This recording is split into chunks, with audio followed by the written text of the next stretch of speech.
Belakangan, lini masa dipenuhi oleh berita terkait royalti yang harus dibayarkan oleh beberapa pemilik tempat usaha kepada LMKN. Masyarakat pun banyak yang menyayangkan mengapa kebijakan tersebut diterapkan, karena tak sedikit pemilik usaha yang kemudian mengeluh karena mahalnya royalti yang harus mereka bayarkan kepada LMKN.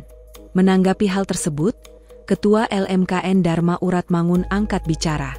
Di sisi lain, beberapa musisi dan pencipta lagu justru mengatakan tak akan meminta sepeser pun royalti bila lagunya dibawakan atau diputar.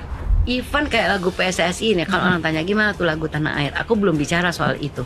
Tapi buat saya itu untuk kepentingan bangsa dan negara. Use it.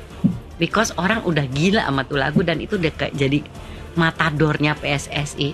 Kita sebagai keluarga Ibu Sud ya, ahli waris, kita happy sekali bahwa lagu itu menjadi core-nya dari PSSI main untuk dunia. Dan kita senang sekali, dan buat Pak Erik atau Pak Prabowo kalau dengar ini, kita let go lagu itu khusus untuk PSSI karena itu membawa nama bangsa dan rakyat Indonesia dan negara. Para pengguna hak cipta ini yang memang masih banyak yang bandel. Rumah-rumah karaoke, hotel, restoran, mall-mall, banyak yang gak mau bayar, minta lagi diskon. Belum lagi broadcasting dan macam-macam. Nah ini kan harus kita hadapi dengan kalkulasi-kalkulasi yang pas, terus menghitung situasi kondisivitas di masyarakat, maupun kita memahami juga para pengguna ada iklim naik turun dalam usahanya, apalagi waktu COVID. Setelah COVID kan mereka mulai recovery, ada pajak ini, pajak itu.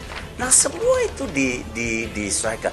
Di dalam rangka itu kita juga menyusun tarif, dan tarif kita ini kita sesuaikan dengan rumusan di internasional.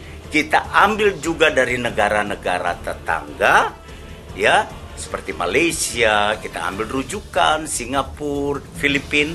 Ini akan merambat kemana-mana, dan tadi Kang Armando bilang sekarang ada kegacoan, ada bank yang dituntut, digugat, masalah seperti, dan ini akan terus berlanjut kalau ini kita tidak benahi bersama-sama. Ya memang kalau saya rasa apa yang saya alami selama bertahun-tahun ini memang jauh banget dengan apa yang harusnya saya terima kan. Jadi saya itu baru sadar setelah beberapa tahun ke belakang saya melihat laporan royalti yang diberikan oleh LMK, dalam hal ini UAMI, itu kok hanya cuma 125.000. Habis itu tahun kedua, di kuartal kedua aku melihat ya 300.000. Oh naik nih.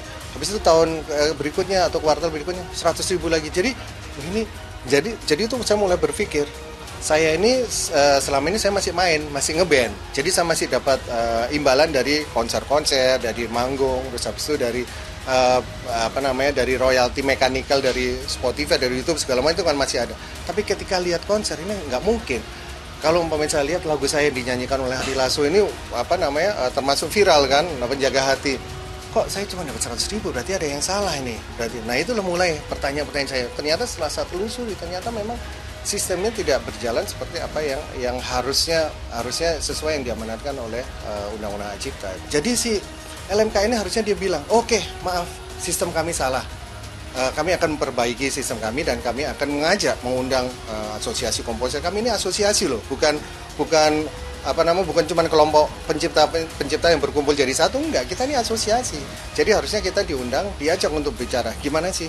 Dan yang kami usulkan adalah kita membuat sebuah sistem yang namanya digital direct license supaya semuanya tersusun, tertata rapi, tersistematis dan transparan. PIU ini kan dia bernaung di bawah LMK UAMI kalau saya tidak salah ingat, untuk hak ciptanya. Nah, kalau dia meminta hak ciptanya, mintalah ke UAMI. Bukan LMKN hanya lembaga bantu pemerintah. Fungsi terutama LMKN itu kontrol, fungsi kontrol.